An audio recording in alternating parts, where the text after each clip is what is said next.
There are some stories you hear as a kid that stick with you. Well, today we're going to dig into one of those timeless fables, but we're going to find a lesson in it that's incredibly relevant for how we make decisions, especially when things get tough. So I want you to keep this one question in the back of your mind as we go. When the pressure is on, when everything's on the line, which one are you? Are you the cat or are you the fox? All right, so let's set the scene. We're on a path in the woods, and we meet our two main characters. You've got the fox, who is all swagger and cleverness, and then you have the cat, who's kind of quiet and unassuming. And the little debate they're about to have, well, it gets to the very heart of what it means to be truly prepared. And here's the fundamental difference between them. The cat is what you might call an essentialist. It has one trick, just one, but it's perfected. It's fail-safe.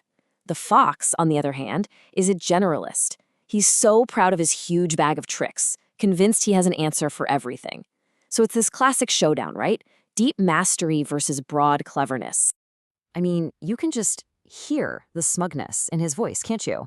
The fox is so overconfident, absolutely certain that having more options, more knowledge makes him better. For him, quantity is everything.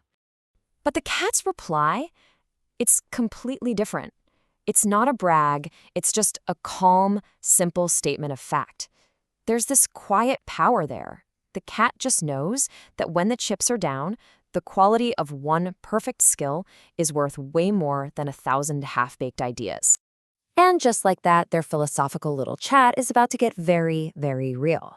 The time for talking is officially over. This is the ultimate pop quiz. And there it is. That sound, the baying of hounds. In an instant, everything changes. This is the crisis.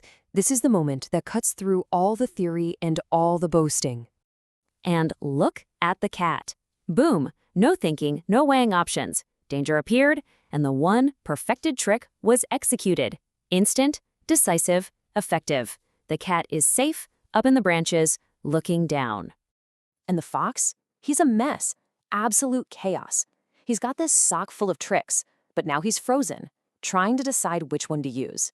So he tries a bit of everything, he dodges, he doubles back, he sprints, but his mind is so cluttered with possibilities that he never actually commits to a single effective escape.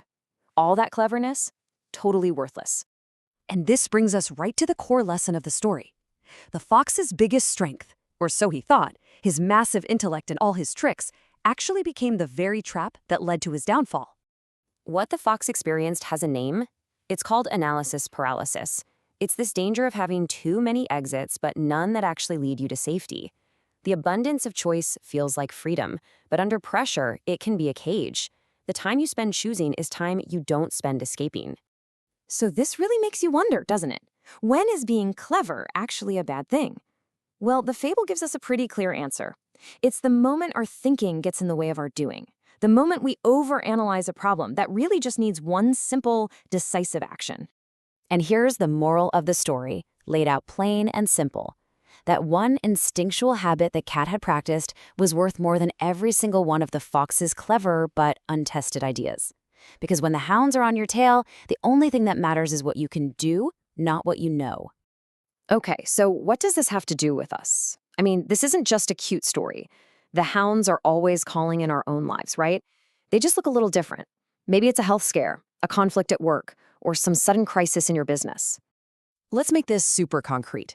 In health, the fox tries a dozen different fad diets and biohacks. The cat just masters the art of getting 8 hours of sleep every night.